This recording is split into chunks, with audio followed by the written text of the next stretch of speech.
Okay, thanks for joining us again today. I've got Colin Gray from Thrive Investments with us, deals with property, specifically UK purchases. And we're just going to go through some of the announcements that happened last week.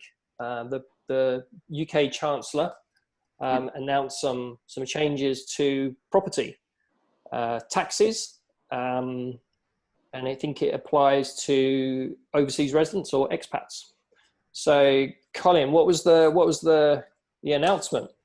Well, we were pleasantly surprised that investors were included in the stamp duty holiday that Rishi Sunak announced last week. We were fully expecting the announcement. Our last two newsletters actually alluded to that, but if I'm honest, I was expecting it to be for UK home movers, first-time buyers only.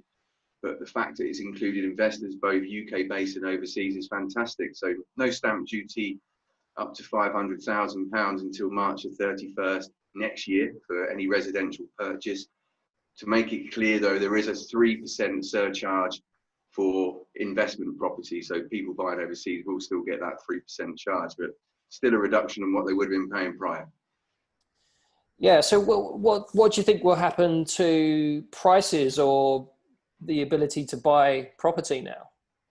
You could many articles out there that would talk about prices will go up, prices will go down. I don't think there's going to be a huge amount of change fundamentally. The fundamentals of the UK housing market is still there. There's a shortage of supply, and we've touched on this before. It's just a case now of people trying to complete before March the 31st. There's a number of opportunities out there where people can take advantage of that and apply a saving to their stamp duty, and that applies for overseas and expatriates as well. So no, I don't see it being a significant change in what would have happened anyway. Okay. So do investors need to move quickly then, considering the timescales? If they want to beat that March the 31st deadline, then pretty much so, yeah, particularly those that would need a mortgage, because we need some time to arrange that mortgage for them. So yeah, please do get in touch to discuss that. Also, just as another point, people that have got properties that are looking to move into a company ownership, it's well worth investigating the options to do that quicker before March the 31st, because there's a significant saving in stamp duty there. From IHT perspective, how does that work? You know, you're more the expert on that one, Andrew. Well, IHT still applies to UK property regardless of where you are in the world.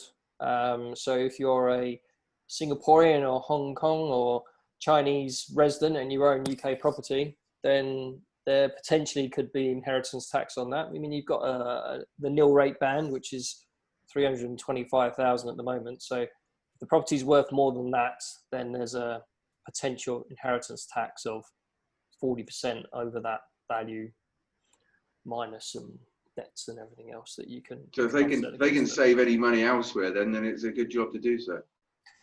Yeah, saving tax is always good, especially if it's almost voluntary as well, because you're aware of it. Yeah, as I said earlier, it wasn't something that we were really expecting from an investment perspective. So for all those people out there that were considering buying or had looked at buying over the net and were putting it off until next year for whatever reason, then it's certainly worth taking advantage of now, considering the 2% surcharge that will come in from next April as well.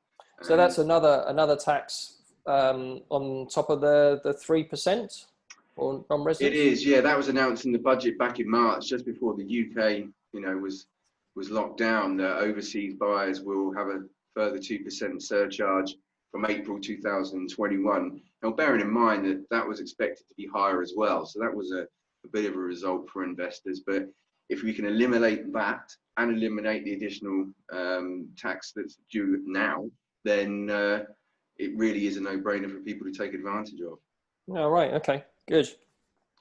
So there's some planning to do before March then, which is not far away when you're trying to purchase a property, right?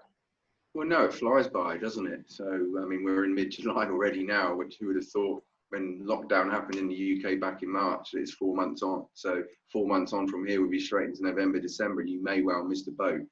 So it's identifying an opportunity, moving quickly and getting some finance sorted should you need it. That's great. Okay. If people want to find out more on your website, assume there'll be some get in touch. details. It's www.thrivepropertyinvestment.com. All email addresses on there, but we'll pop this on a link and get it out there so people can have a look at it and access it that way as well. Okay, that's great. Perfect. Thank you very much, Colin. Cheers, Andrew. Speak to you soon.